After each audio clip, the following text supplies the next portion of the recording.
Good afternoon mga boss, kumusta po kayo dyan? Samahan niyo po ako ating bisitahin ang ating ongoing project dito sa Garden Grove sa Litran, Dasmariñas, Cavite mga boss, okay? So bali nagdala na tayo ng insulation kanina mga boss na ibaba na rin. So tara mga boss, check out natin. Let's go! Yun mga boss, konting kembot na lang patapos na tayo dito sa project natin sa Dasmariñas, Cavite. So yung bakod mga boss almost complete na. So for painting na siya mga boss, na primer na tsaka na masilya na rin mga boss. Okay, so check natin mga boss.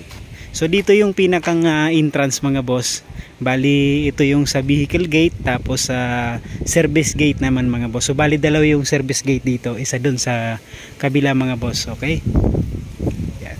So naglagay tayo ng slab na room mga boss para sa pag may bisita, may papasok, so may masisilungan just in case umulan mga boss. So bali pababa yung kalsada dito mga boss, kaya mapapansin nyo po mga boss, mas mataas yung bakod natin dito. So bali nilibel na lang natin yan para mas magandang tingnan, mas gwapo ba.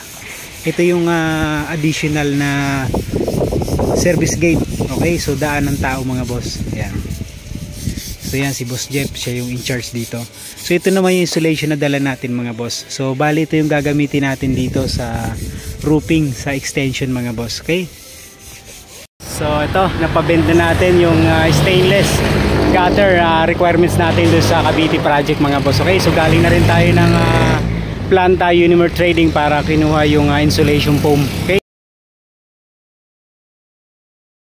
So dito lang po yan mga boss, yung ating pabendiran mga boss, Kemby Priscilla mga boss, located San Roque, Santo Tomas.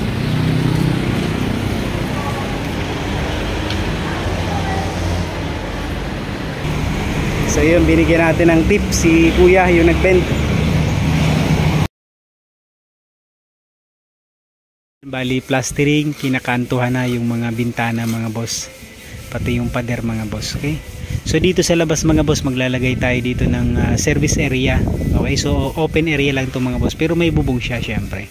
So yan, pinababaklas na rin natin yung mga bintana. Tapos yung roof mga boss, inakyat na ni Boss Melvin kanina para masukatan yung gutter, kasi may problema yung gutter. Papalitan natin ng stainless mga boss para pang matagalan mga boss. So yung naging concern din natin dun mga boss sa bubong, almost bulok na yung bubong mga boss. So ni-raise natin kay client mga boss. So papalitan natin ng roof mga boss, yung pinaka existing unit na bubong mga boss, okay? Yan.